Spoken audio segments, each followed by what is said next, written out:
all here. So here's what I'm going to do today. I know you're all excited discussing your respective paper topics with each other. So I don't want to interrupt as each of you are espousing your thesis that you've set forth in your essay.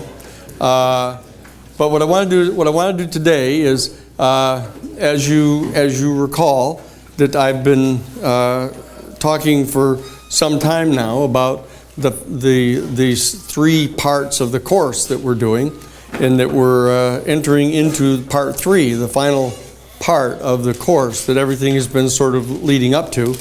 That we did the whole part 1, in which we reviewed in general the nature of the coming crisis that we've been talking about, and that we'll talk about in some detail here in part 3, which has to do with the dramatically greater impact of the global climate change than is being revealed to you and to the rest of the American community at the present time, and the steps that are being taken to roll into place the tools of a national security state to attempt to, in part, deal with what the repercussions are going to be from this major economic and climate crisis that's going to be occurring.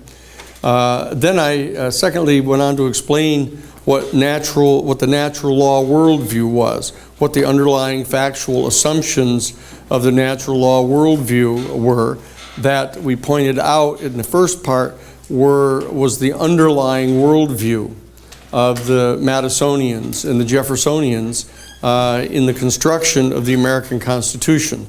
So we talked about the natural law worldview and what its underlying factual assumptions were, and we talked about where the natural law worldview fit in as the sixth paradigm worldview in an octave of worldviews that have been discussed in the scholastic realm of comparative social ethics. And we also then discussed in general in that context in part 1 what a worldview was and what the impact of a worldview was on a particular public policy maker, whether they're in the executive branch or legislative branch or even judicial branch, the effect that the worldview of a person has upon coloring how it is they go about making their decisions and what the end result of those decisions will be. And then in part 2, we moved on to discuss the specifics of the Constitution, discussing Part A with Articles 1, 2, and 3 that set up the executive branch, the legislative branch, and the judicial branch. And we also then discussed Part B, which are all the amendments, and then moved on to talking about the specific fundamental rights that are both enumerated in the Constitution and are the unenumerated rights that fall under the due process of law, or many people consider them to be part of the rights, privileges, and immunities of citizens of the United States. And we, in that context, we discussed specific rights, First Amendment rights, freedom of speech, and the constellation of rights that are generated by that. The Fourth Amendment rights and the rights of privacy and the rights that are circumscribed by that concept. The Fifth Amendment due process, then the 14th Amendment due process of law, and the equal protection. So we're at that stage now where you've been given the types of readings, opportunities for some at least minimal discussion of each of these, so that you've developed a sense of what it is that was intended by the drafters of the Constitution, the Madisonians and Jeffersonians at least, with regard to the natural law rights that we're talking about. But at the same time, you're aware of the fact that the Hamiltonians in the second paradigm reactionaries have been constantly, from the very beginning, working against in having any kind of expansive view of these fundamental natural law rights. And so what we're doing now is we're moving on to the third part of the course that actually the first two parts were preparatory to. Because as I said at the very beginning of the course, The course is designed to try to get you ready for what is going to become a dominant set of experiences that you're going to be having during your lifetimes. From this point forward, ever increasingly, you're going to see more and more dramatic events start to transpire around these two issues. For example, just this past week, you saw that there were just absolutely massive tornadoes all through the Midwest, destroying town after town, and night after night on the news, and huge floods. And you saw, on the other hand, the fact that the Second Circuit Court of Appeals has ruled that the dragnet surveillance of the National Security Agency on all the telephones and computer records and stuff is unlawful in the sense that it transcends the congressional authority that was delegated by Congress through the passage of the Patriot Act. What legal authority they gave to the executive branch to formulate policies, and that you'll notice that they specifically avoided getting to the question of how profoundly unconstitutional all of those different programs were. Though you could tell from the language of the three-judge panel that they clearly understood this whole program to be unconstitutional, that they backed away from so declaring and simply said that it was clearly unlawful because they gave a narrow, if you will, constitutionally constrained reading of what the intent of the statute was when it was passed, the Patriot Act. Okay, so you can see that these issues of the environment, of major climate change repercussions coming about, all of these things, and in conjunction with issues relating to the national security state wiretapping program, et cetera, are all very much in the news already. And what I'm suggesting to you is that this is going to be becoming more and more so throughout your adult life. From this point where most of you are 20 to 22 years old or so, and then you're going to be moving on to the point where you'll eventually get to like my point of being 31, 32. That you're going to be at a stage where you're going to be looking around and saying, "Wow, this has been going on a long time, and this is starting to become kind of a dominant set of issues in my life." And what I'm telling you is that that's exactly what's going to be happening. And so what I want to do here in part 3 is I want to, during the next 6 classes that we have, I'm going to return to take a look at some of the concrete evidence of what it is that's actually getting set to happen, and discuss with you the kind of direct, very clear consequences of what's getting ready to happen. And how steadfastly the legislators and the executive branch are attempting to avoid coming to grips with what it is that's actually happening and what is getting ready to happen. And this 1 year, I want to do this because I want to prepare you for what's getting ready to happen during the course of this year. That what's getting ready to happen is there's going to be, coming up on June 5th, which is the very last day of our class together. On that day, there is going to be the issuance of a papal encyclical by Pope Francis on the issue of global climate change and the coming catastrophe that's in the offing. And its relationship to transnational corporate capitalism, and you're going to be startled by the dramatic tone that is struck in this papal encyclical. And he has requested now, for the first time in history, to be allowed to address the General Assembly of the United Nations in September. And he has also sought the authority to address the joint meeting of Congress, to have the House and Senate come together to have an opportunity for the Pope to directly address the joint session of Congress about the catastrophic effects of global climate change and the moral imperative to do something dramatic about this. And both of these things are going to be in September on the eve of the convening of the 21st gathering of the nation states to attempt to come to some type of final resolution about putting into place mandatory and enforceable, legally enforceable restrictions on the amount of global greenhouse gas emissions that can be emitted by any given nation state.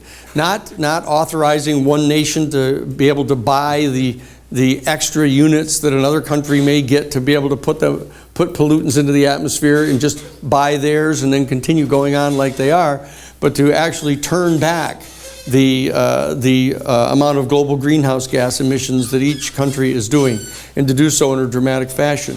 And because this announcement is going to be coming on the very last day of our class time together, I want you to be prepared to understand the full implications of this, so that when you go home for the summer and your parents say, "What did you learn in school this year?" you can say, you heard about this papal encyclical that just came out here? Well, we were talking about that in class, and we were studying about that. We were looking at that to try to determine whether or not what Francis was saying about the catastrophic consequences of what was getting ready to happen were actually serious, whether there's good science behind all of that, and then you're going to be prepared for the huge pushback that's going to be coming. That's going to be going on between his address to the General Assembly of the UN and his address to the joint session of Congress. There's going to be this huge pushback that goes on between then and November 28th, because on November 28th is when the nation states all gather together in Paris to determine between November 28th and December 11th of this year whether they're going to impose mandatory restrictions on the nation states, enforceable by the United Nations. And if they get to December 8th, in that period from November 28th to December 11th, and they have not in fact agreed to do that, then Francis is going to be holding a major speech on December 8th of this year, 2 days basically before the end of the Paris gatherings, declaring a Jubilee year out of the biblical tradition. That in the biblical communities of Israel, what they used to do is every 5 years they would declare a Jubilee year on the 6th year, and it would cancel all debt because they believed that it was unlawful for people to indebt other people and have that debt hang over them for longer than 5 years. This is always good news for your school loans. And that, but it's even better news for the nation states that have been indebted to the International Monetary Fund and to the World Bank. This entire scheme that was designed by the members of the National Security Council of the UN to impose these massive debts on some of the nation states in exchange for giving those countries loans primarily to fund the construction of gigantic hydroelectric dams that have been used to flood out all the territories of the indigenous people and destroy tens of thousands of acres of rainforest in preparation for major factories of Western and Northern Hemisphere corporations to come down and exploit the resources of those areas. And then because of that debt being imposed upon that government, the International Monetary Fund and the World Bank insist that the nation-state governments restructure their entire economy so as to make their natural resources available to the corporations in exchange for money. so that they institute agricultural reform. So they basically seize control of the peasants' land and build these large plantations where they grow sugar beets and cut flowers and sugar cane and bananas, etc., so they can sell them in export largely to United Fruit and other companies in exchange for cash, which they can then use to pay off the interest on the loans that they have been given, actually have been foisted upon them basically by the World Bank. And so that if in fact the nation states, as of December 8th of this year, have not in fact complied with their previous agreements in principle to have reached an agreement as of December 8th of 2015 for mandatory, enforceable, and major substantial restrictions on global greenhouse gas emissions, that Pope Francis is prepared to name the Jubilee year to potentially cancel the debts and leave the banks holding the bag. Basically with their paper money, which they have been issued by the Federal Reserve banks, which are all debt certificates, as you know. And so that it basically is a threat to strike at the very roots of the Western capitalist system, which he is going to be identifying on June 5th, the final day of our class, as the major cause, the proximate causation of the ongoing threat of global climate catastrophe. Yes, Noah? But would the international banks listen to the Pope if they're secular? Or Banks don't have to listen to the Pope. The fact is, the banks can keep saying, I don't agree with this, you still owe me. And the question is whether the people who they say owe them are listening. Because they can howl all they want about it. But this thing has happened before in the past. This is when that you remember the very famous thing. At least some of those you remember that the famous Cross of Gold speech by William Jennings Bryan, when there was this major push back in I think 1898 to shift over the underlying value of U.S. money from gold to gold and silver, because silver was of less value, and that therefore it would deflate the value of the currency, and therefore farmers primarily that had to borrow monies could pay back their loans with deflated money. And so that this thing has happened in the past, but this is a much more radical potential response, and he's going to be calling for this Jubilee year if, in fact, the nation states do not fulfill their promise that they have made specifically to enter into binding, legally enforceable agreements by December 8th of 2015 to have mandatory restrictions on their global greenhouse gas emissions.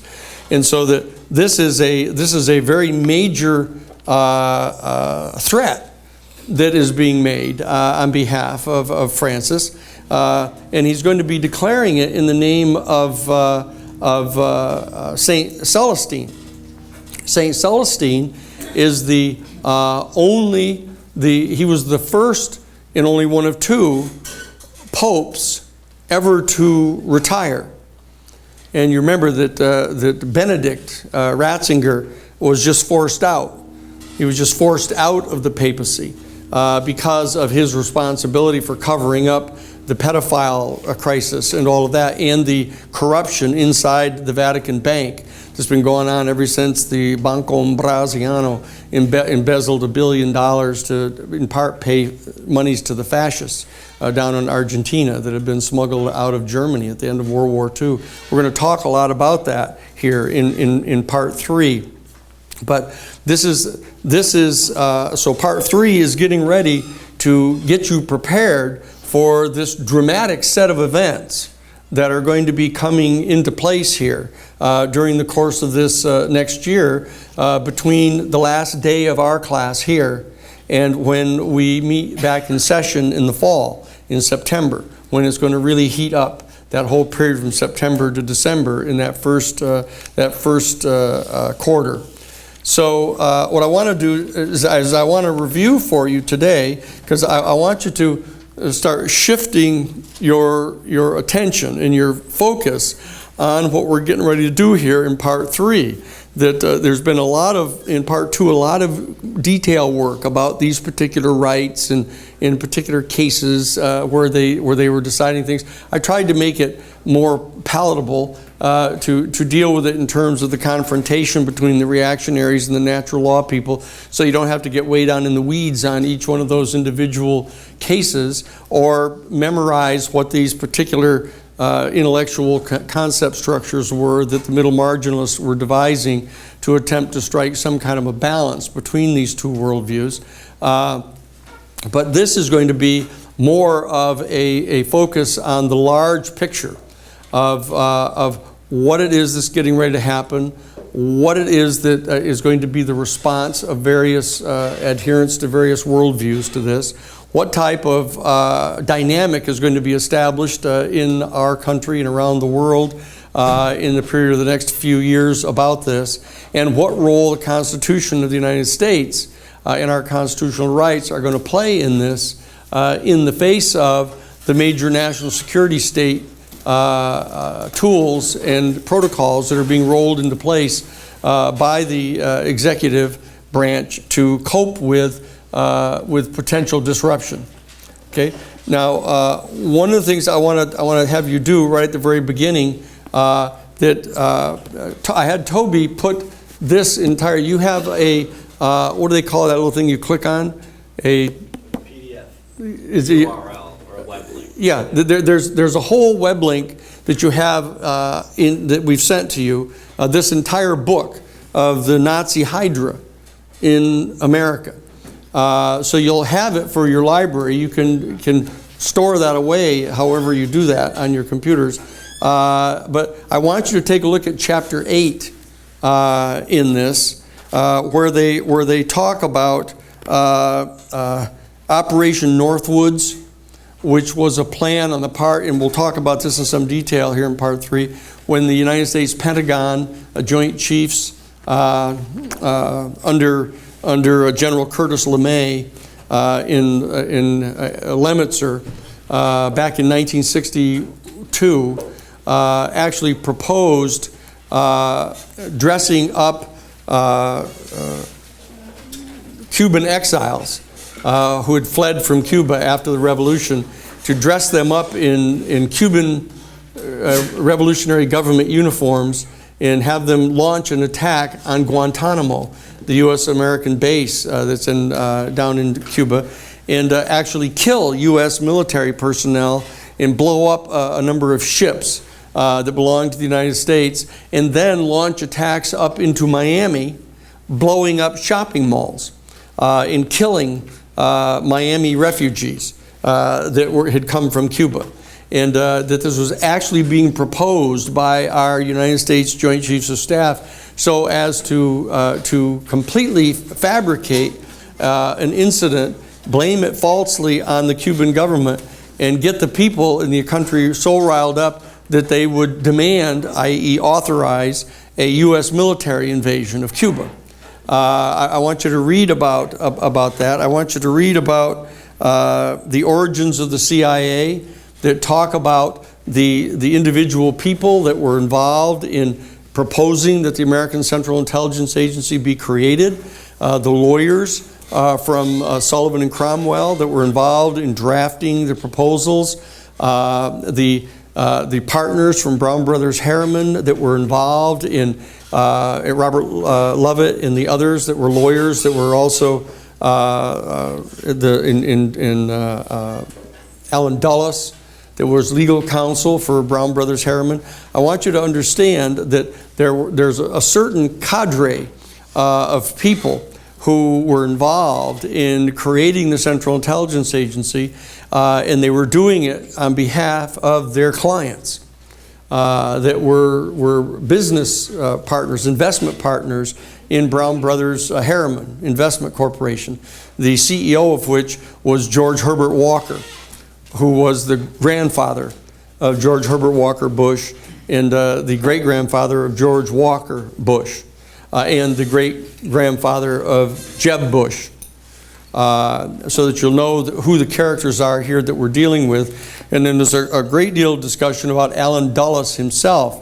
Not only Allen Dulles, but his grandfather, John W. Foster, who was the Secretary of State for Benjamin Harrison in 1893, and helped choreograph the taking over of Hawaii and Guam and the Philippine Islands, and was there at the beginning of choreographing the initiation of the Spanish-American War and taking over of Cuba, etc. There's a whole lot of information in just that one chapter that's going to give you an overview of what the group is that we're talking about here in part 3. Try to understand, what it is that's going on behind the scenes. So here in part 3, we're going to be talking about who these people are that are going to be doing, who are doing and will continue to be doing the pushback against the people of our planet who are trying to stop this massive global climate change, to stop the pollution of the oceans, to stop the pumping of carbon monoxide and other global greenhouse gas emissions into the atmosphere that are dramatically impacting the climate, that are causing the increasing heat being contained in our planet's atmosphere, melting the polar ice caps, altering the degree of salination of the seawaters, and thereby making the water less dense and causing the underwater currents to rise to the surface and start dissipating. And there's a whole series of things that we're going to be talking about here, but part of it is focusing on who are the people that are opposing this. Who are these people? And that what you'll see is that these people are the same people that are selling this idea that the science behind the proof of global greenhouse gas emissions and the global climate change, the people that are countering that are the same exact people that were hired by the tobacco companies to argue that tobacco, it wasn't absolutely dispositively proven that tobacco smoking gives you cancer. And that were involved in concealing the kind of information that the tobacco companies were actually putting chemicals into their tobacco that was causing it to be more addictive for people. And I would direct your attention to a movie that would be helpful for you to get to see it. It's called The Insider. The Insider. It was starring Russell Crowe and in Al Pacino. And you can find it on Netflix, I'm sure, and that Al Pacino plays what's his name, the investigative journalist who was one of the producers at 60 Minutes, and that was involved in trying to get the insider who was blowing the whistle on the tobacco companies, played by Russell Crowe, onto 60 Minutes to be able to tell the country what was going on and what the pressures were to stop them from doing that. Okay, and you'll see that the entire scripts that were written for those people by the public relations companies to try to argue that it couldn't be dispositively proven that tobacco would give you cancer. That the great father of that entire operation, who was the nephew of Sigmund Freud, was actually, he wrote about how you go about mass brainwashing people, and he was actually the primary advisor to Goebbels in Germany under the Third Reich, of how one goes about propagandizing the people. So you'll start to get an idea of who these people are that are consciously engaged in attempting to conceal from our people in a democracy the kind of information that we have to know about in order to be able to counter the kind of gross profit seeking on the part of these transnational corporations that are destroying the planet. And that we're going to take a look at here in part 3 how it is, what the process is by means of which these people in the corporations have gone about buying off members of Congress. How they've set up an entire process of being able to basically walk into their office with suitcases full of, $100 bills and put them down on their desk as campaign contributions in exchange for getting them to sponsor legislation that is in fact allowing them to continue to damage the health of the people in our country and in the world, and indeed to destroy the entire environment and to lie about it in exchange for money. And so that we're going to be taking a look at the particular petroleum industry that is involved in this, the coal mining corporations that are involved in this, that basically own lock, stock, and barrel. McConnell, Mitch McConnell, who is now the majority leader for the Senate out of Kentucky, he walks around wearing T-shirts that I love coal. And he's the majority leader of the Senate. So that we're going to be not only looking at the petroleum companies and the coal companies, but also the process of fracking that is now being used, that is destroying the water, the groundwater, all through Pennsylvania. And there's the what's the name of that movie where the water catches on fire? Gasland, right? That's another thing. You should get a look at Gasland. It's a documentary, and I'm sure you guys know how to steal these things on your internet, but you can find it and look at Gasland, and you'll see what's going on with these things, with the fracking. And Sarah and I, my wife and the executive director of our institute, Sarah. Comes from North Dakota, in this town up in North Dakota where they have all these gas pumps pumping away up there now.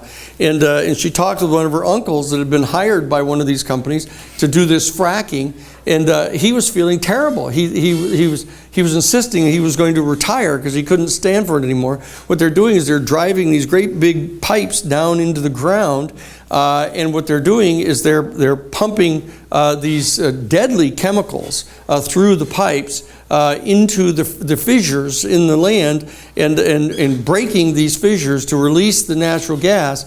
And then when they get all done pumping all the natural gas out of there, they simply screw a metal top on top of these pipes and walk away and leave them in the ground, filled with these poisonous chemicals. And the fact of the matter is, he said, within 20 years, all of those pipes are going to be completely rusted out and release all that poison into the water, the groundwater, and they all know it. And yet they're going ahead and doing it anyhow.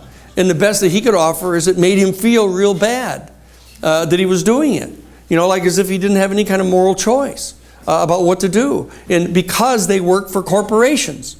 And the corporations, these people who do this are not liable. And the owners of the corporations are not liable. And the managers of the companies are not liable. Just the resources, the assets of that particular corporation in the event that somebody sues them.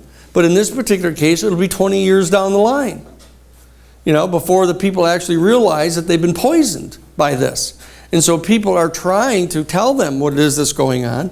And so what these gas companies and oil companies do is they mount these multi-million-dollar press campaigns to just flat out lie, and then they use the money that they pay to those PR firms. They take it as a deduction from their profits and don't have to pay any income tax on that money. Yes, Sophia? Okay, one particular lovely example about a pro-fracking PR campaign, and I just learned this the other day because I'm in a class on climatology, is that they've recently been starting talking about how fracking is advantageous because in addition to all of the nasty stuff they can pump down there, they can pump carbon down there, and that can be a carbon sequestration method. Mm-hmm. So fracking is really green. And I thought that's the most bullshit thing I'd ever heard. Yeah. Well, you'll hear more. That's a good opening. Yes, I mean, it is absolutely astonishing. It's just like the tobacco companies actually had parts of ads. The smoking was good for you. In fact, there was I don't know if you've seen it. There's a famous ad where this guy on television, a television ad comes on the television, and here comes this guy kind of staggering down the stairs in the morning in his bathrobe, all unshaven and kind of half asleep, and he's kind of shaking, and he moves out into the kitchen, and he pours himself a cup of coffee, and he drinks the coffee and goes, like a drug addict, and then it says, drink coffee, it will calm you down. Brought to you by the American Coffee Growers Association. And they just put it right on television, just like that. And the tobacco companies do it, and the fracking companies do it, and nobody does anything to them about that. And so the question is what are we going to do about that? What are you going to do about that? Depending upon whatever it is that you choose to do as a profession, are you, whatever it is you're going to be doing, going to be going ahead doing whatever that is and not do anything about this? Just sort of let it sit there and assume that somebody else is going to do something about it. Because one of the things that I've discovered over the 45 years that I've been doing this stuff is that you can't rely upon somebody else to do it. You've got to do it. And the fact is, you'll be astonished to discover how much it is that you can really do if you just do it. Yes, Matthew. So I mean, the reason they get away with doing something like this is because they're legally they can legally do it. So I mean, would the question be how can the laws change so in order for them to be stopped from presenting media or propaganda that is biased and flat out lies? And that's one of the things that you'll want to direct your attention to. What about the First Amendment? When they say, oh, wait a second, I'm going to pay $5 million for an ad, in the middle of the Super Bowl that says fracking is good for you. And you're going to try to stop me? What about my First Amendment rights as a corporation in light of, in light of the Supreme Court decision? That's some of the arguments you make. This false advertising, aren't there exceptions to free speech that in light of false advertising, etc., commercial speech? There's a whole bunch of things that you need to become familiar with. But then we have all of the other information, for example, McDonald's and Burger King, burning down tens of thousands of acres of equatorial forest lands, going down and moving in bulldozers and bulldozing down the trees and setting them on fire and burning a huge, gigantic, billowing smoke going up into the sky, filling the sky with pollutants, etc., and killing the lungs of the planet. That this is where the carbon dioxide of the planet goes down and circulates through and is used by the trees, and then they produce oxygen and put it back up into the atmosphere. Our planet is a living organism, and to allow these people to just massively destroy the lungs of the planet in exchange for maximizing their profit so they can sell you fast food McDonald's hamburgers. Or Burger King's or Texas Steakhouse. The massive amounts, the amount of red meat that the American public is eating in the last 20 years is quadrupled because of these places. And so what I'm saying is that what we want to do is we want to start looking at these particular people, because I want to make it absolutely clear that these people are bad guys. These people are not in good faith. These people don't just have a slightly different opinion. These people are lying sea bags, and the fact is they know it, and they don't care because nobody's doing anything to them about it. And the reason they're not doing anything about it is because they're being bribed, overhand with cash money, which their partners are printing for them at the Federal Reserve. And so what I'm saying is that this is a structural problem that we've got. And Francis now recognizes what that problem is. that it's transnational corporate capitalism. It's an entire system. It's an entire economic system. And thank God that now that the Soviet Union has dissolved itself, the fact is you can say it. You can tag these capitalists for what they are and not have people be able to effectively characterize you as some kind of secret agent for the Soviet Union. You know, what they'll try to do is they'll now suggest that you're a terrorist because that's their new communists. You know, and so what they'll say to you is, okay, you're saying all that terrible stuff about the capitalists. What are you planning to do about it? You know, and if you're planning to do anything about it that's halfway effective, that's terrorism. You know, because they're going to say, we're going to put, Bearcats in the street. You know, we're going to put armored personnel carriers in the street. We're going to arm the police departments with 30 M1 carbines, and bulletproof vests. And, and for you to get out and start marching around in the street, we're going to suggest that that's an opportunity for terrorism. And so what we need to look at is what are the steps that they're going to be taking. And there are some, I'll be right back, Noah. But for example, one of the things you want to look at is in Bolivia. In Bolivia, the corporation Bechtel Corporation. Somebody write a paper for me on Bechtel. Bechtel was a big corporation. One of their subsidiaries purchased the public water company down in Cochabamba. Because the Bolivian government had been given a loan by the World Bank at the request of the International Monetary Fund, and they were given a bank to build one of these big gigantic hydroelectric dams, and that therefore they needed to pay back the loan, and they sold them the public water company, and then they raised the rates for the water rates by 35%. And got a law passed by the government that made it a crime to try to trap rainwater. Yes? That's what I was going to say, that they made it illegal to catch the rainwater. Yeah. So, yeah. They did. They made it a crime to put a water catch up on your roof to catch rainwater because you had to buy your water from this company. And so what I'm saying is that you have to get over being afraid of someone accusing you of being an extremist. Because if you aren't an extremist under these extreme conditions, then you're going to be here after it's over, and it's going to be too late. You're going to be trying to tell people that gee, I tried to tell you about that, but you got mad at me. I tried to tell you about that, but you kind of rolled your eyes at me, and I can't keep going after somebody rolls their eyes at me. You've got to be able to get past that. So what we're going to do in part 3 is we're going to kind of arm you up. We're going to muscle you up so that you can have the data that you need, that you can understand who these people are. You're going to stop being afraid. You're going to stop being afraid of having your Aunt Bessie or your Uncle Ross or somebody, suggest that you're being radicalized at school. That you've got to come to grips with this. Okay, so that there's a whole bunch of different people you need to take a look at. Shell oil in Nigeria and in Africa, where they're going in. They've got death squads on the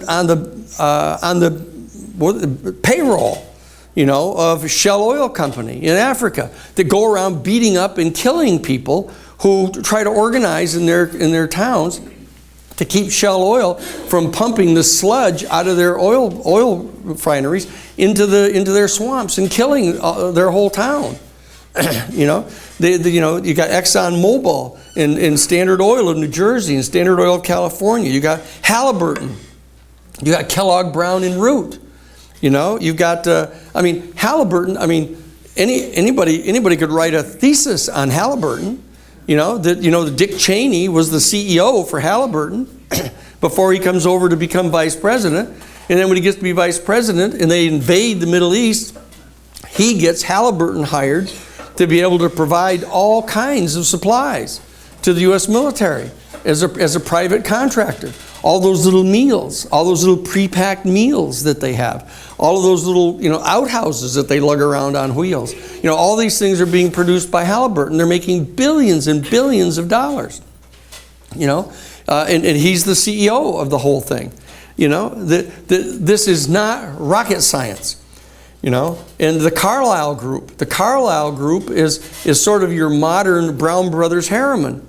And by the way, Kellogg Brown and Root, the Brown of Kellogg Brown and Root is the same Brown of Brown Brothers Harriman, the exact same family.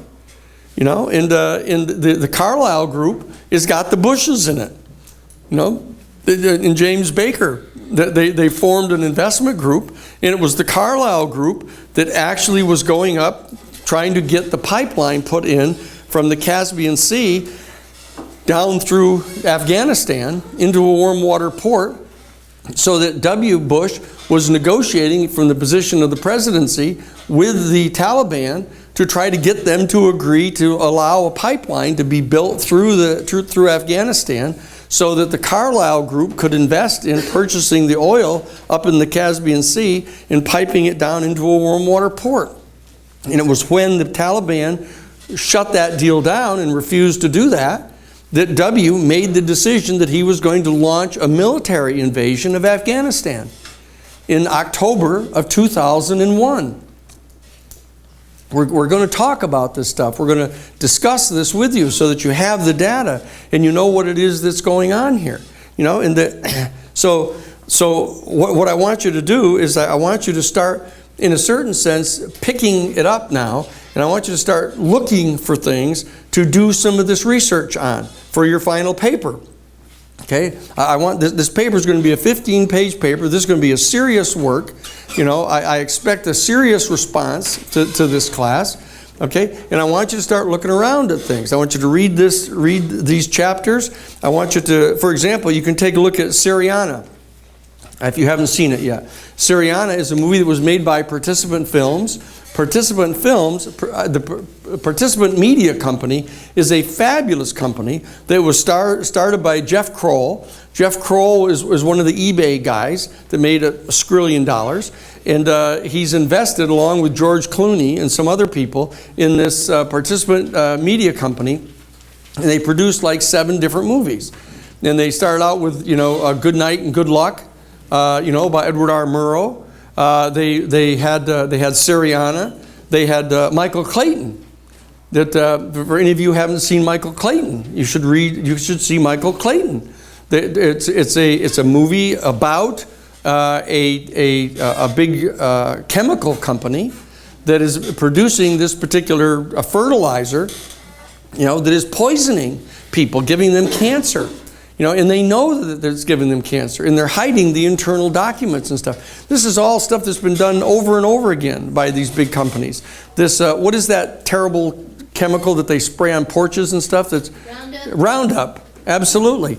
You know, somebody do a paper on Roundup, you know, and understand what it is. You know, what is this crap? You know, and somebody do a paper on Monsanto. You know, I mean, every one of the executives at Monsanto ought to be in federal prison for the rest of their life. You know, and nobody's doing anything to them. You know, so I mean, somebody do a paper on Monsanto and say, look at what is it they're doing actually? What is the evidence to show what it is they're doing? What is it that the steps have been taken to try to do something about it? Why is it there's nothing being done? Who are the particular Congress people that are being bribed by Monsanto to block what they're doing? You know, any person in the Congress ends up getting made the chairperson of a committee that has jurisdiction over something, and all of a sudden millions and millions of dollars in campaign contributions start flowing into that person from the very corporations that they're supposed to be regulating, and nobody does anything about it. You know, so what I'm saying is that there's all kinds of resources that you have available to you.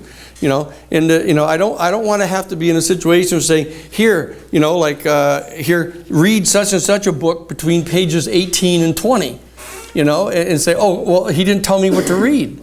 You know, what I'm saying is there's so much around about what's going on here with regard to the global climate change, with regard to these transnational corporate capitalist corporations that are in fact engaged in destroying the world right now, that you can find these things. And I want you to start doing it sooner than later, because I want you to start talking to me about what you're going to do your paper on.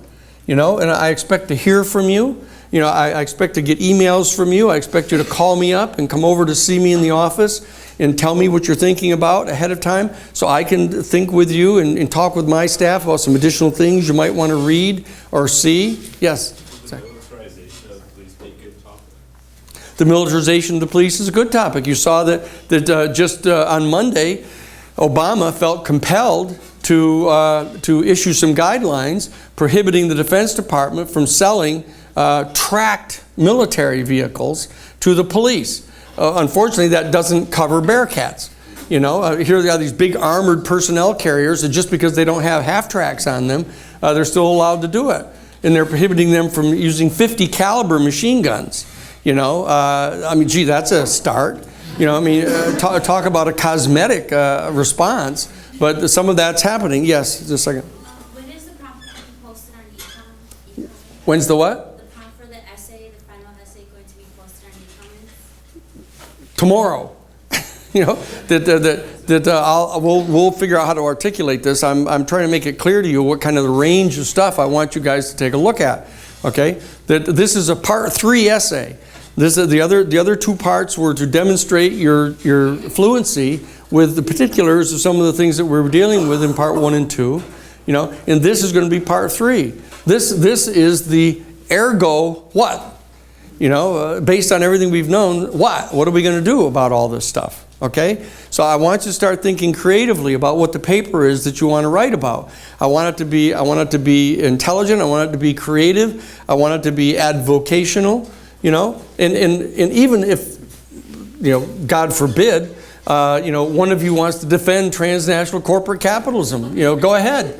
You know, if you do it extremely well, because if you don't do it, we'll have to pay somebody else to do it, so that we can get a hypothetical up in front of us, so you know what the issues are, how well they make their arguments.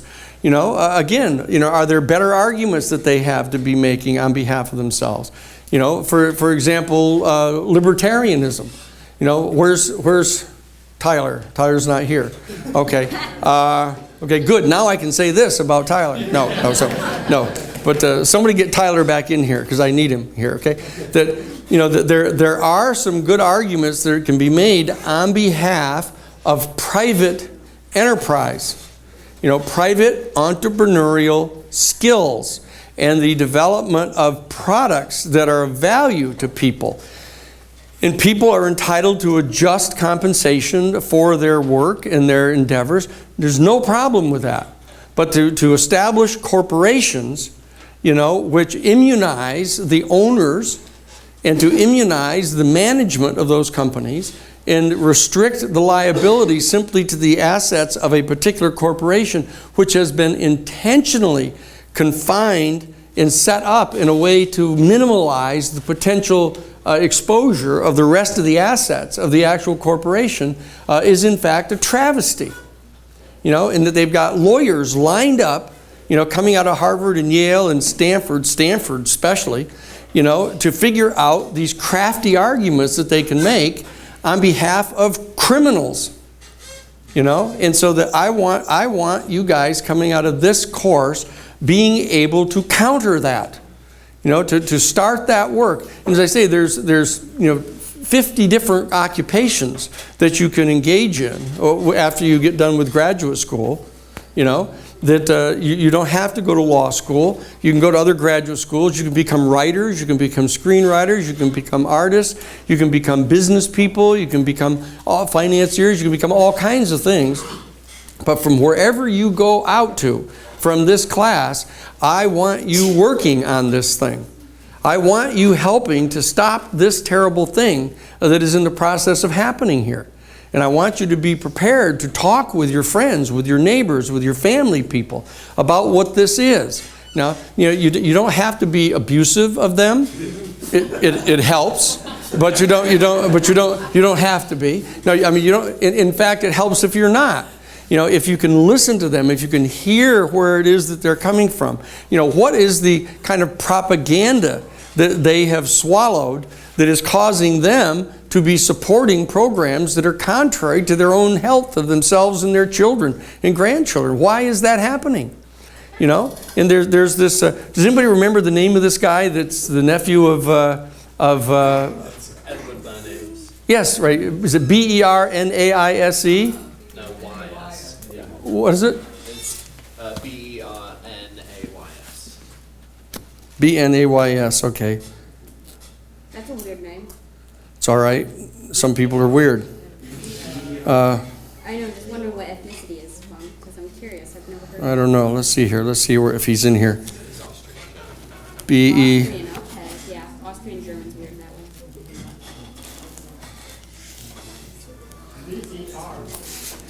BER. BERNAYS. Murray Bernays. Edward. Prince. Okay, Bernays. Well, anyway, Edward Bernays.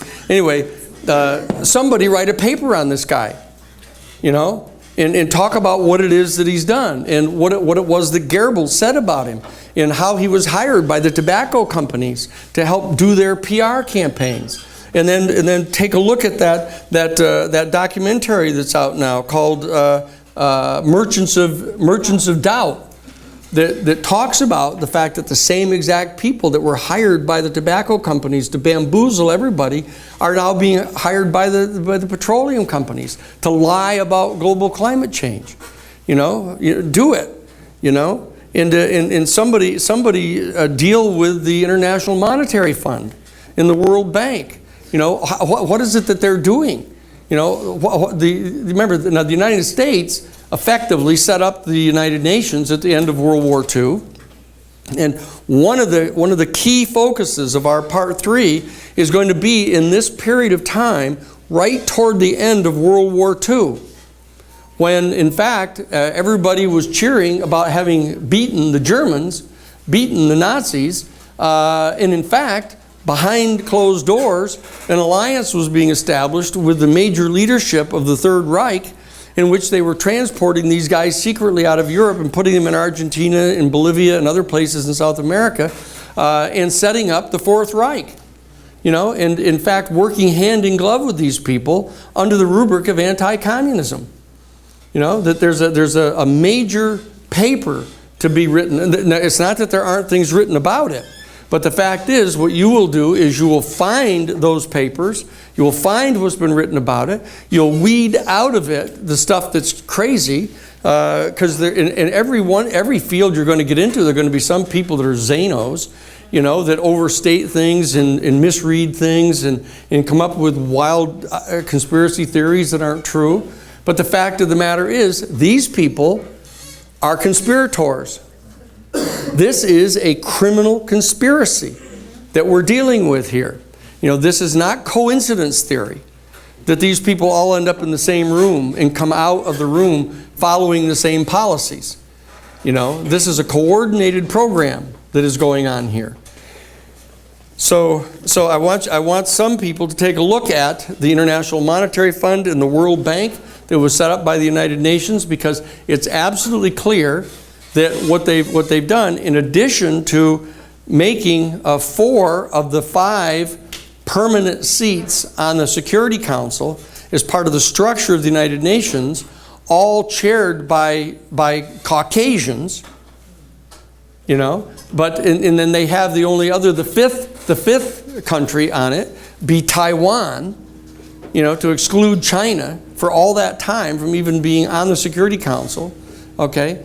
So that they have the entire governing structure of the UN skewered toward the Caucasian Western powers being able to dominate and control it. In addition to that, they have capitalism enshrined as the sole mechanism by means of which you can have economic development and economic distribution in the form of the International Monetary Fund and the World Bank. The whole UN economic development operation is all rooted in fostering and promoting capitalism and corporatism. Okay, so these are things that, you know, somebody's got to write a paper about this, you know, so that you can become expert. Because what I want to do is, what I want to be able to do at the end of the course is, I want to be able to distribute copies of everybody's paper to everybody else, so that what you've got is a compendium available to you for the rest of your life of the papers that were prepared in this course, so that you can look at them yourself, that you can look at the footnotes, you can understand what's in there, and you'll have it available. And that you are providing this particular information for your fellow classmates. You know, that's what this is about. This is not just a normal course. Okay? This is establishing a sense of solidarity among you as a generation to figure out what to do about this in the future. Yes, Tess? Can you expand a little bit about what the Fed is doing to help transnational corporations? Because can't they only expand the supply of money and restrict the supply of money? What was the last part? Can't they only just expand and restrict the supply of money? Oh, no, the Federal Reserve can do a lot more than that. I mean, the Federal Reserve prints the money. The Federal Reserve makes the decision as to how much money they can print, predicated upon what the underlying value is that they have in possession to give value to the money. You know, they set rules and regulations with regard to fractal banking, you know, of how much banks can loan, predicated upon how much money they have on deposit. There are 100 things. In fact, that's a great paper for you to take a look at. You know, what does the Federal Reserve do? Well, why is it that the Federal Reserve was set up in 1913, you know, at the same exact time that the federal income tax was authorized? You know, why do people think that was a coincidence? Because the fact of the matter is, the fact that the United States government now has the authority to collect income taxes is exactly what gives them the authority to go to the Federal Reserve and borrow $100 billion from them and say, look, we've got security because we're going to collect $100 billion in income tax. And so we're asking you to give us $100 billion. And so the banks say, okay, we'll give you $100 billion, and that'll be at 6% interest a year. Okay? And so that, you know, you get $100 billion, then you owe $60 million on interest of that next year. Okay? And so what the government does is says, okay, we'll take $60 million of income taxes, we'll pay off the interest, and leave the principal in place. And then we'll still owe you more. And they keep on, they never get out of debt.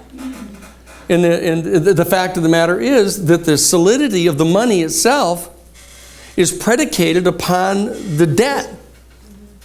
You know, I mean, somebody needs to understand this. So the reason that this thing that Francis is talking about doing is so powerful and so important is because the entire underlying predicate of the commercial system in state capitalism is in fact debt. You know, the money doesn't have any value. What is it? You know, is it predicated upon what? A pound of gold? No. You know, 2 pounds of silver? No. You know, a bushel of wheat? You know, per dollar? No, nothing like that. Okay, so somebody needs to understand this. You know, and that's what the debate was all the way back with Hamilton. Hamilton was trying to drive to set up a bank so that they could do this. Okay, so those reactionaries right from the very beginning have known what the name of that game is.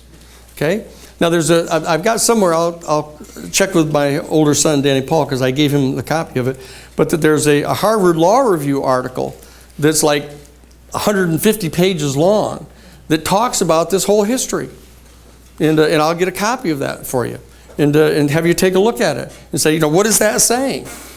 You know, so that these are the things that, you know, and I don't want to tag you with it this early, but Tess will do the paper on the Federal Reserve. Okay, and Sam will do. Sam, what's the paper you're going to do? Oh, I was actually going to ask if there, if you know, it seems like with the 3 parts of the course that there's really a big question being answered, or is going to be answered about what it is we're supposed to do with this information. Yes. The pragmatic and sort of activist value that's going to have. Yep. Should this final paper be answering that question about what is supposed to be, what we're supposed to be doing? Yeah. Okay. And if it needs to be directed toward a particular aspect of the issue. So look, here are a whole bunch of the issues that are afloat here. Here's the one I'm looking at. This is the research I've done on it to familiarize myself with it. I'm fluent now with this issue. And here are the concrete steps that I think should be undertaken. And here are some of the things that I intend to hope to try to do. You know, it's like that. Okay?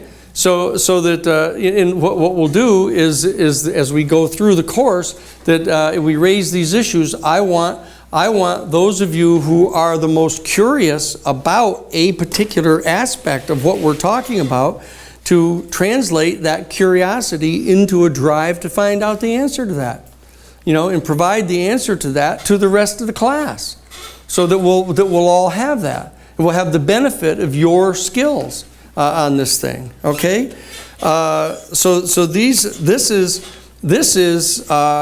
what it is that we're talking about. There's another area that somebody should write a paper about, mainly because, I mean, it seems funnier to me than it is to you. That I can sit here with 68 kids and talk about something that you don't have any idea what it is. Like the church committee. The church committee, was that about religion?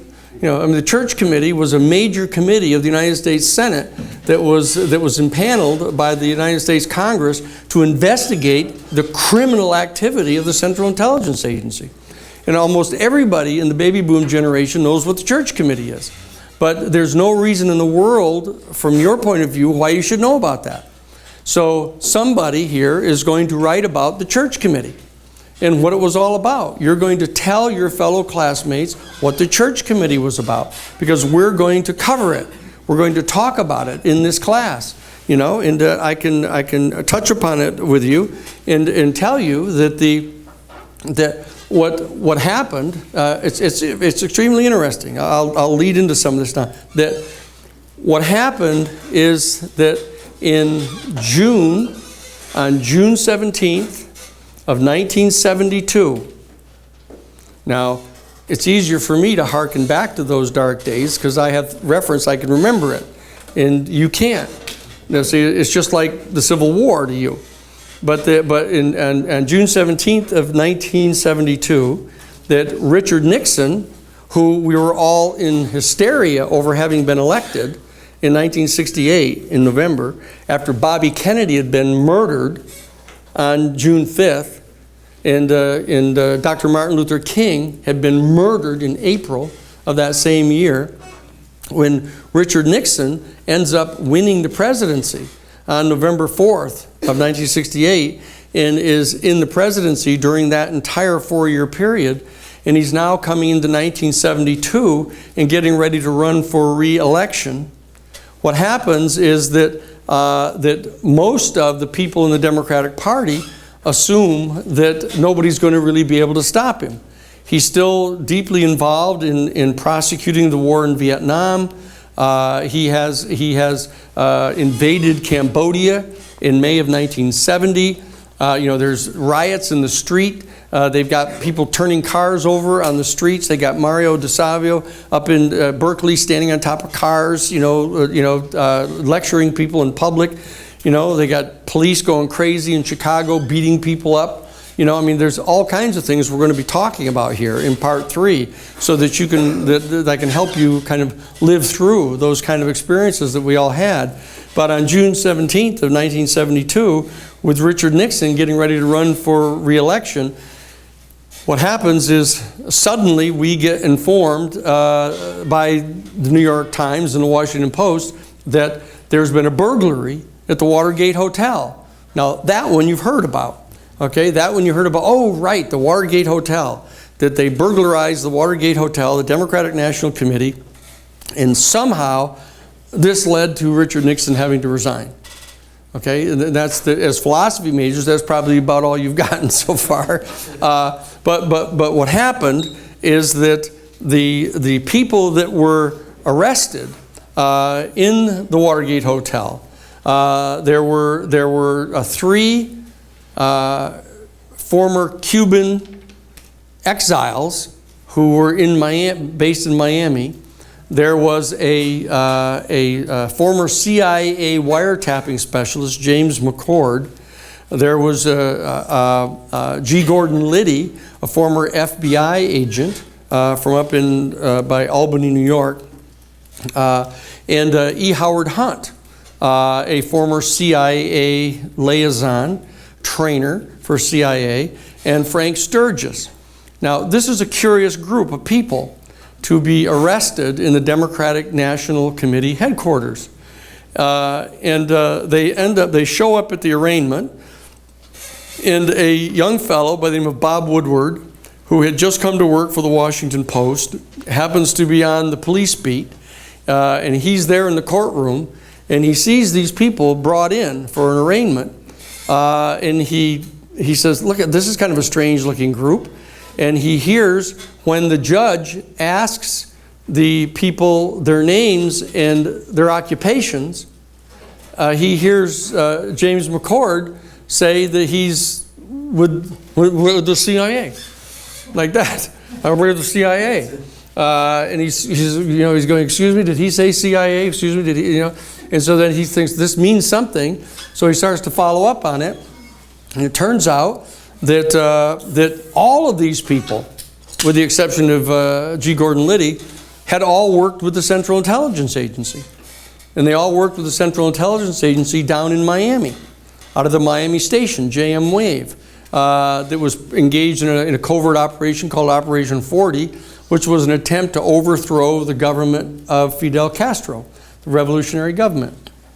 And so what happened is there was a huge trial went on, and none of the burglars were talking about why they were in there, who it is that had them go in there, if anybody, what were they looking for, and they were all just kind of hunkering down, and they were waiting. They weren't pleading guilty, but they were just waiting to get convicted, and they weren't saying anything.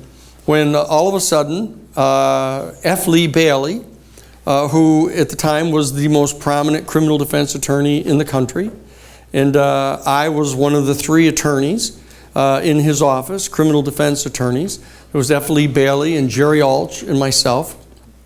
And turns out that F. Lee Bailey gets contacted by James McCord, the former CIA wiretapping specialist, and asks F. Lee Bailey to represent him. And so Lee Bailey agrees to represent him. And Lee asks me to monitor the case to determine what it is that's going on there. And because Lee had been indicted for alleged mail fraud down in the Northern District of Florida, I was representing Lee to get those charges all dismissed against him. And so he had Jerry Alch, the other attorney in the office, actually technically represent James McCord. And so everything was going along that way. And all of a sudden, McCord writes a letter to Judge Sirica, who was the federal district court judge on the case, since it was in the District of Columbia where they were arrested. So it's a federal court. And McCord writes a letter to Judge Sirica saying, look, I'm protesting. My lawyer, Jerry Alch, has approached me and told me that if I shut up and don't say anything about who it is that directed us to burglarize the Democratic National Headquarters, that I will get a presidential pardon from Richard Nixon. And so Judge Sirica gets and McCord said, I don't want to do this because I believe I'm innocent. I believe that I was doing something in the national defense. And so I want to assert my defense, and I resent being pressured by my own attorney to try to stay quiet about what I've done. And so the Judge Sirica, starts demanding that the defendants talk about what it is that's happened here. And because of that, Bob Woodward over at the Washington Post starts writing articles about this, along with Carl Bernstein, this other young reporter. So Woodward and Bernstein start working on this. Here's another movie that you should take a look at. It's called All the President's Men. And it's starring Robert Redford as Woodward and Dustin Hoffman. And I want you to take a look at that movie because one of you is going to write a paper about the Watergate burglary and what it has to do with everything. Because it turns out that once it started to become unraveled as to what was going on there, that what they discovered is they discovered in the pocket of Bernard Barker, one of the Cuban exile refugees, what they discovered in the inside jacket pocket of his sports jacket was a check that had been written to him. And it turns out that this check, Bob Woodward tracked the check back that came from the committee to re-elect the president. That is Richard Nixon. And so the roof came off the whole operation, and the scandal broke, and it led back to the fact that the committee to re-elect the president was in fact financing a group inside the White House that was being run by Jeb Magruder, one of the staff people at the White House, that was burglarizing places of their political opponents, including Daniel Ellsberg, who had been the man who provided the Pentagon Papers to us at the New York Times. And I did that case for the New York Times in the United States Supreme Court, getting the New York Times the right to publish the 47 volumes of the Pentagon Papers. And so Dan Ellsberg had been targeted by the Nixon administration, and they sent this group that they called the Plumbers, because they were supposedly hired to plug leaks. And so they called them the Plumbers Unit. And so that they went in and burglarized his psychiatrist's office, and then tried to get information they could use to blackmail him and to destroy his credibility. And so all these stories started coming out until the story became that, Richard Nixon and the committee to re-elect the president was basically running a criminal operation inside the White House, authorizing people to burglarize all of these offices and things, and therefore the president of the United States was involved in a criminal conspiracy. And in fact, it turns out that then they discovered Scott Armstrong, who was a young staff person on the Judiciary Committee of the House of Representatives for Peter Rodino, who was the chairman of the committee. He discovered that there was an electronic recording system that Richard Nixon had installed in his Oval Office. And so he was recording all the conversations secretly that were held in the Oval Office of the White House.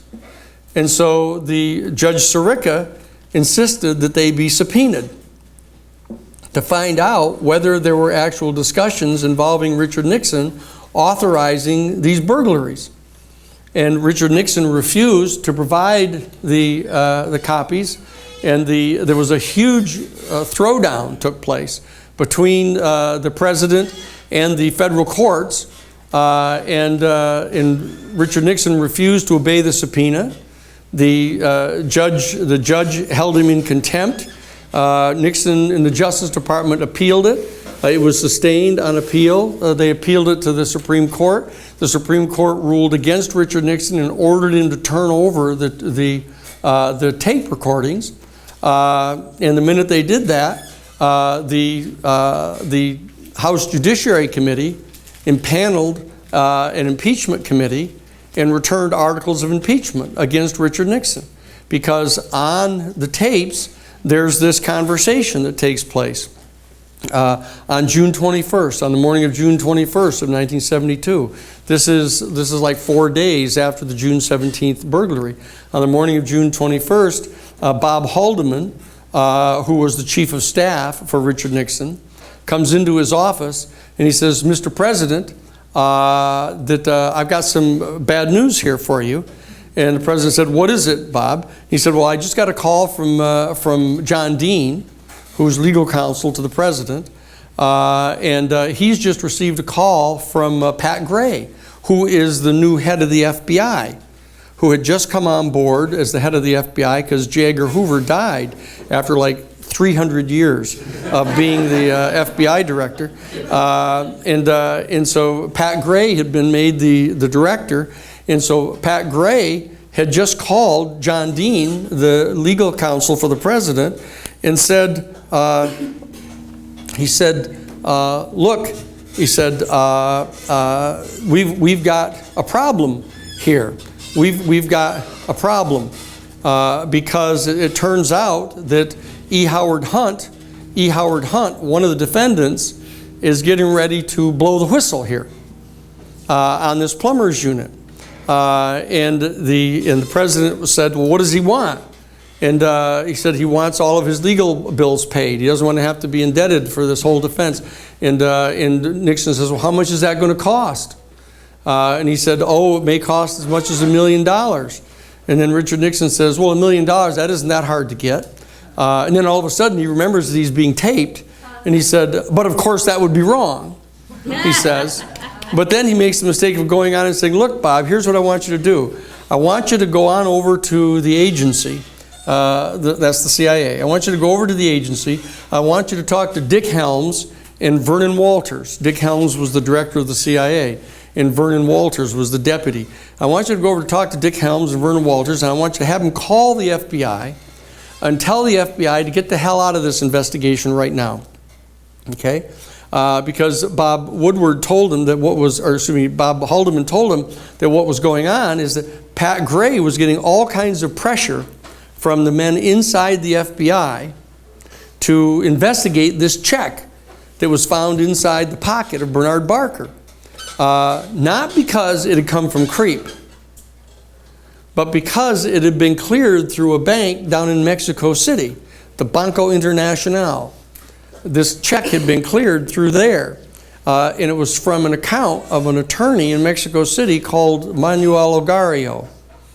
And the FBI agents, specifically Mark Felt, the deputy director, wanted to go down to Mexico City and investigate that bank account. And Richard Nixon says, okay, that's enough. I want you to go over to the agency and see Dick Helms and Vernon Walters, and I want you to have them call the FBI and tell them to get the hell out of this investigation right now. And Bob Haldeman says, well, what am I going to tell them to say? He says, you tell them that if they don't get out of this investigation right now, all of the Mexico stuff about the Bay of Pigs could all come out. And there's this big pause on the tapes, and then Bob Haldeman says, well, will they know what that means? And Nixon says, oh yes, they'll know what that means. Okay? And so he did. Bob Haldeman got a hold of John Ehrlichman, and the two of them went over that afternoon, and they met with Dick Helms and Vernon Walters, and they pitched it to them, and they called the FBI and told them to get out of the investigation. And when that tape came out, it was called the smoking gun tape. That was the tape of Richard Nixon instructing his chief of staff to engage in an obstruction of justice, to obstruct the investigation of the criminal burglary. And so one of the articles of impeachment that was returned against Richard Nixon by the House Judiciary Committee was an article for obstruction of justice. And when the articles were returned, Richard Nixon resigned. Okay? But then in comes Gerald Ford, who was the vice president, and Gerald Ford immediately pardons Richard Nixon, even though Richard Nixon had not been accused of anything yet.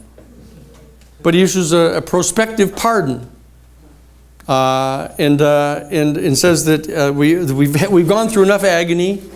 You know, it's sort of like Obama going, oh, all this stuff about torture during the W. Bush administration, we've had enough of this.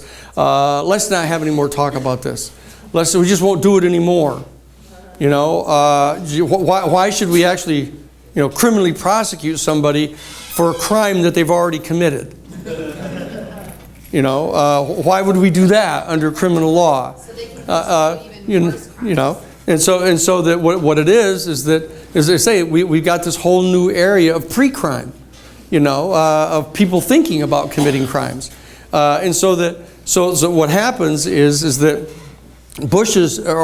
Nixon is pardoned, and then you might guess that settles the whole thing, right? There it is. But then all of a sudden, after the hearings, the Watergate hearings that go on trying to figure out what was going on in the Watergate burglary, that when Richard Nixon resigns, they close down, but all of a sudden the United States Senate passes a resolution that they're going to have a major task force assigned, a special select committee of the Senate investigating the crimes of the Central Intelligence Agency. So where did that come from? And the fact of the matter is that nowhere was it discussed in the news media as to why that happened. Why all of a sudden did this new committee of the Senate come into session immediately after the Watergate hearings were all done? Well, the answer to it is because of all this stuff about the Central Intelligence Agency.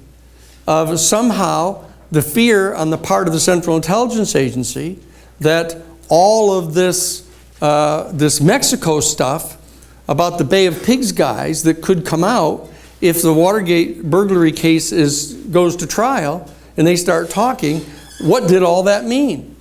And Senator Sam Ervin, who was the chair of the Watergate burglary committee, when he gets Bob Haldeman on the stand in front of the United States Senate and he says, he plays the tape.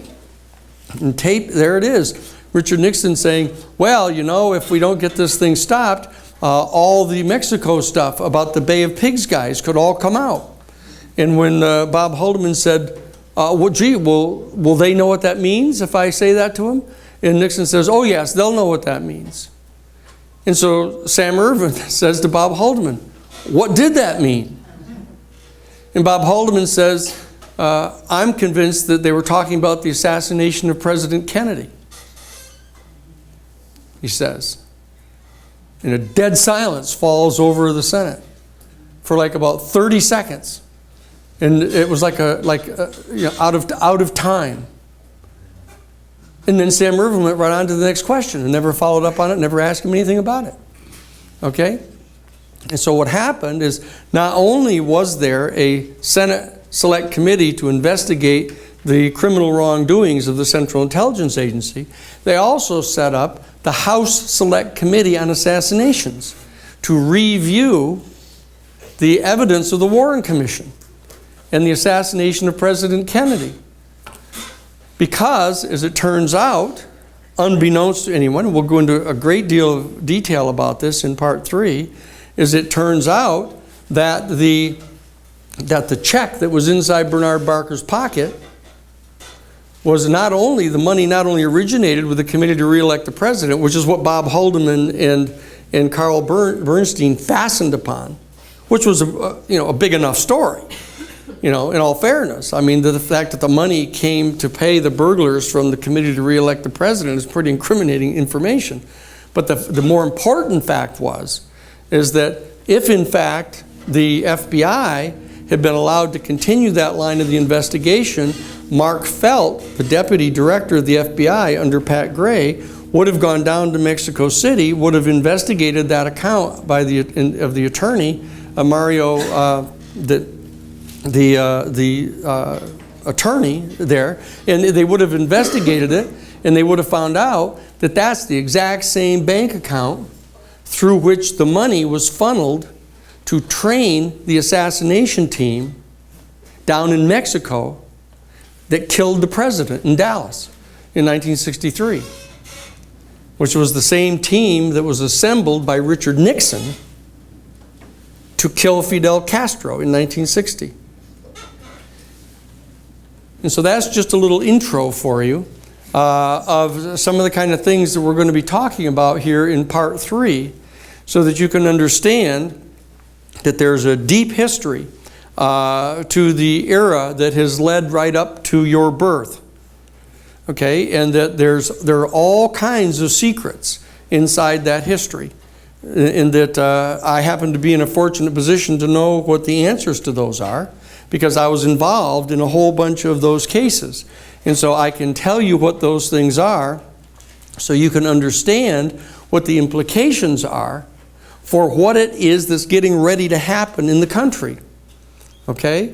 And so that when people who couldn't pass a test on any of this try to tell you that you don't know what you're talking about, you will say, excuse me, I do know what I'm talking about. In fact, if you give me an hour or two, I'll tell you. Okay? And I want you to be prepared to do so. And so I want you to be able to have access to these other 67 papers, so you'll have them in your little portfolio. You have a little binder with all these papers in there, with the footnotes that direct you to the information. Okay? So that's what part 3 is going to be about. So we're at our 5:30. We have 15 minutes for some questions, and we'll start leading on into part 3, and we'll tackle it starting on a Thursday. Yes? I have another question about 1972. So if I go back to your first lecture, one fact you brought up was that in 1972 there was a secret treaty between the U.S. and Saudi Arabia. And yes, in August. Yeah, and we permitted the Saudis to raise gas prices. Yes. They agreed to use a portion of the proceeds to build U.S. military bases in the country. Yep. So, I guess this was at least in part an element of the Cold War strategy to allow us to mobilize if Russia or China invaded the Middle East. Yes. So my question is, do you think what actually happened, which is we used this treaty ourselves to invade and occupy the Middle East, was also something that was part of the potential, or was also a potential part of their strategy to their strategic plans back in 1972? No, I don't. I don't believe that. Let me repeat the question. Okay. What he's asking is that when Henry Kissinger and Richard Nixon went to Russia or went to China in August of 1972, during that period of June, July, August, when all this Watergate stuff was going on, when they went there to China and on the way back stopped in Saudi Arabia and met with King Faisal at that time, and then went on into Iran and met with Pahlavi and struck this deal to renegotiate the 60-year exclusive lease arrangement on the petroleum in those countries for Aramco. Do I believe that at that time they were thinking far enough in advance that they were actually going to utilize that as a means of invading and occupying the Middle Eastern oil fields, as distinct from genuinely wanting to set up some type of a response in case China or Russia attempted to invade the oil fields? I think not. No, they were actually thinking far ahead, and at that time they did not foresee that the Soviet Union was going to be dissolving, on December 31st of 1991. There was not any reason to believe that was going to happen.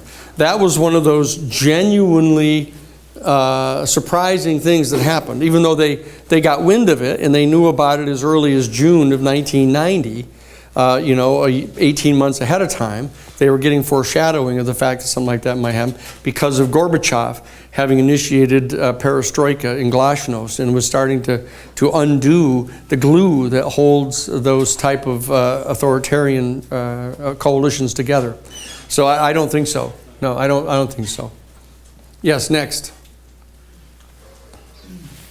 Are you familiar at all? I might be thinking of the wrong event, but the climate summit that happened in 2014.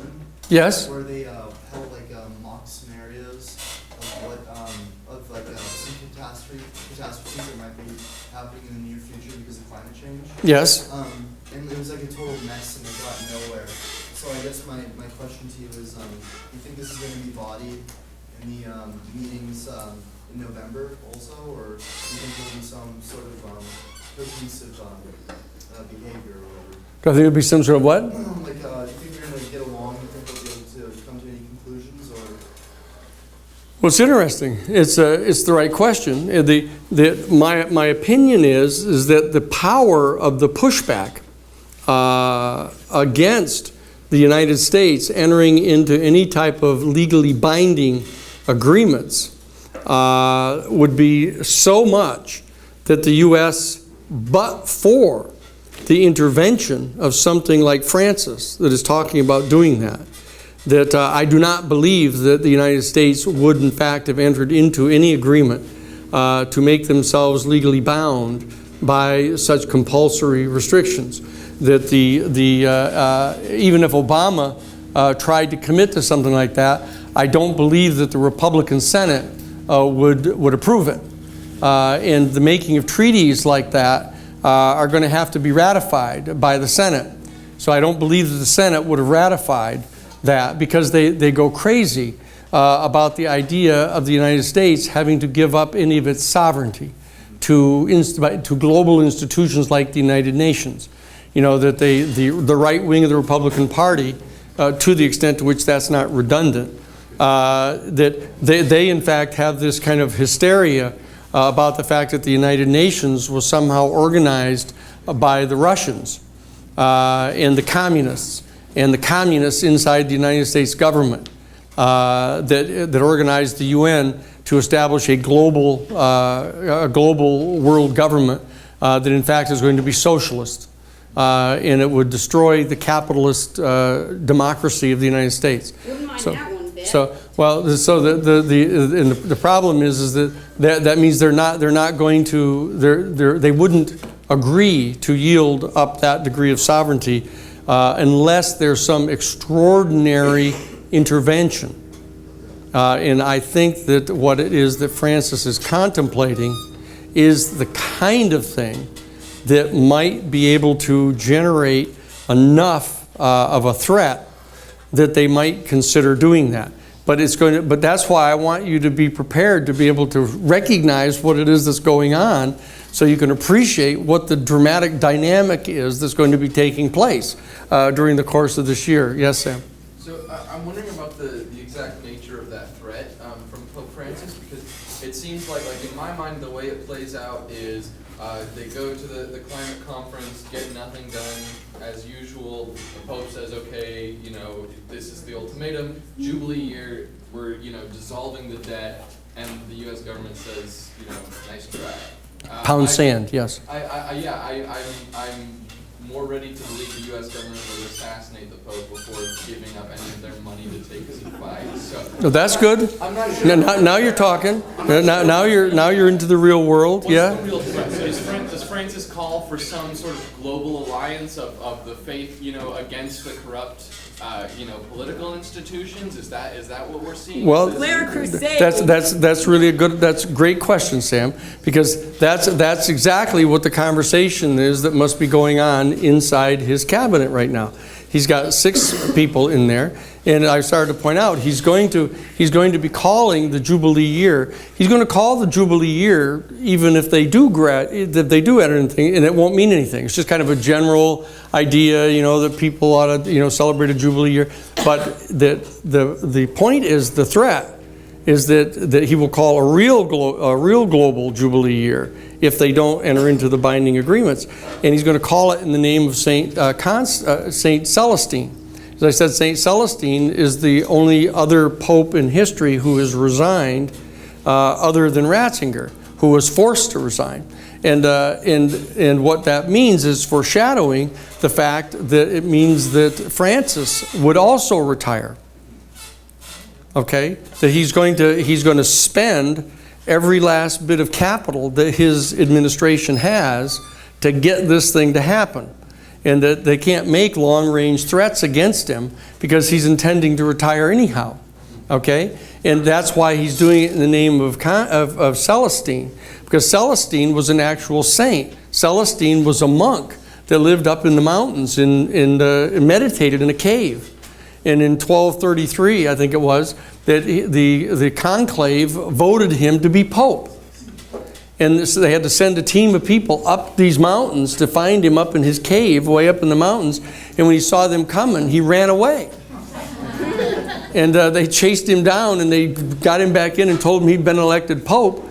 And they bring him back down into Rome. And he was there for like 4 months. And he said, I can't stand this. This is completely inconsistent with my spiritual practice, and he retired. Okay, and so that Francis is sending a message in a message, that he's not only going to call the Jubilee year, but he's calling it in the name of Celestine, and it means he's going to retire, and that the guy that's in waiting, that you guys don't know about, and almost nobody else knows about, is going to be Sean O'Malley. Sean O'Malley is his number 2, who will then be that while Francis was the first Jesuit pope, that Sean O'Malley would be the first American pope, who is the cardinal from Boston, who is the guy who is another genuine saint, just like Celestine was. And if they think they've got trouble with Francis, I can tell you they got trouble with Sean O'Malley. Because don't fuck with Boston. Because Sean O'Malley is the guy that just kicked the ass of all of those pedophile priests and just called the cops on them and got them arrested and got them busted and didn't do anything, screw their therapy sessions, these guys. And he just dropped the hammer on these guys. And so everybody knows what they've got coming after Francis leaves. So Francis is going to go after them full tilt for like about 5 full years. And then he's going to retire. And then Sean O'Malley is going to be picked by the conclave to come in and follow through on that. Yes?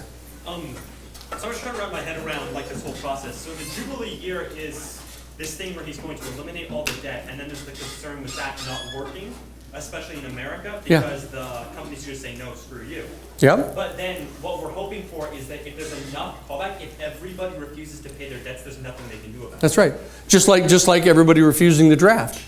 They just went crazy and they didn't know what to do. Yeah. But won't that cause problems because then no one's Won't cause what? Won't that cause problems because then nobody will be able to get a loan, and then lots of people won't be able to go because the loan companies It will in fact cause a lot of trouble. It will cause a lot of trouble. Not half as much trouble as massive global warming is going to cause, I can tell you. Okay? So, I mean, it's one thing to have everybody really upset about being able to get a car loan. It's something else about being 16 feet underwater, 10 miles inland. So there's what they're doing is they're talking about bringing on trouble that they know rather than the trouble that they can't even comprehend is going to happen. They're trying to stir things up. Oh, yes. They're trying to deconstruct the structural sources of injustice that are leading to massive climate destruction. Okay. Yeah. Okay? Thursday, guys. Thursday. Okay?